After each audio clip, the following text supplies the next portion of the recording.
A late-night car crash leads to 3 people being pinned inside their vehicles. Darien, Clinton, and Janesville fire departments. Thousands of shoppers in Illinois found themselves without SNAP and WIC benefits Saturday, but now the technical problems that led to the link cards not working, it's all been fixed. Xerox reporting that an Illinois state trooper is being investigated for his actions at a checkpoint this weekend in DeKalb. This video, taken by one of the drivers pulled over in the checkpoint. Turns out Illinois farmers are some of the safest in the country. That's according to the insurance company Country Financial. The last governor's debate took place last night with incumbent Governor Pat Quinn going head-to-head with Republican challenger Bruce Rauner. City crews are responding to more than 200,000 customers without power and more than 1,100 tree emergencies like this one here in the Bridgeport neighborhood. And with that expanded military presence once again in the Middle East, stateliners told Eyewitness News that yes, they're reluctant, but the brutal actions of ISIS gives the U.S. no choice but to go in. As of right now, they're in the Planning and Development Committee meeting, and that issue is going to come up in just a couple of seconds at this point,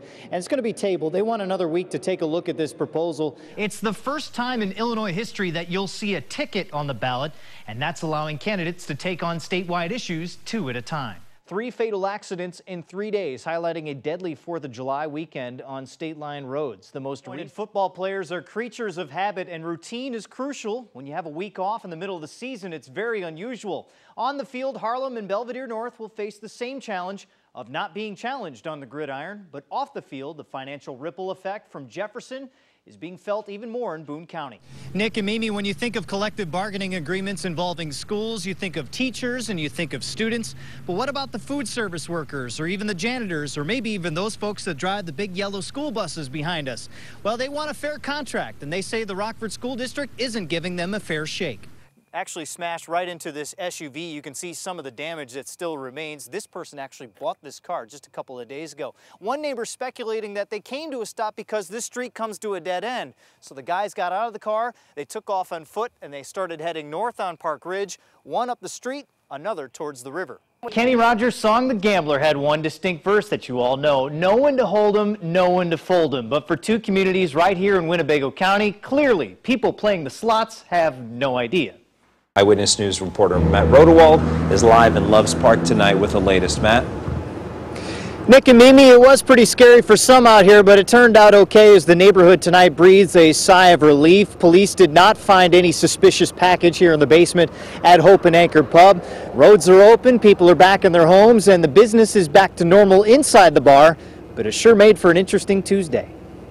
It's not very often you see a police presence like this. This is usually what we see on CNN. It's pretty interesting. Had to come and see what was going on. Yet all this was because of a relationship that turned sour between the Hope and Anchor Pub and a neighbor who lived down the street. He used to come here frequently with his wife and his kids. We started to notice that when he would drink, that he would start having anger issues. Robin says Tony Giuliano became a problem, and she says it was to the point where they stopped serving him. And so we had to ban him from drinking here. Today he came back and slipped in through the side door. We immediately called the police and he ran out. He resisted, was tased as a result by one of our officers. Because he left a bag behind, police took exceptional caution, and for 5 hours Loves Park was at a standstill. Businesses are along the way here. They're aware of what's going on. A couple of the houses where this house is of interest, they're pretty much cleared in. Yeah, nothing was found at this time. No package was ID'd. The all clear came just after 7 o'clock, and it was back to work at the bar. This was kind of an exciting day today, but every day is exciting at the pub. So what's on special tonight? Actually, we have our own shot. It's called the Time Bomb. That's on special tonight for $5. It's normally $8. So you can't beat that. A time bomb, no time like the presence for that. Of course, Giuliano is facing criminal trespassing charges and resisting arrest charges. Nick and Mimi, it's also trivia night here at the bar. This will be a nice answer to a trivia question at some point down the road. Reporting live from Loves Park, Matt Rodewald, Eyewitness News. It's just fortunate that it all worked out and everybody's safe. All right, thanks, Matt.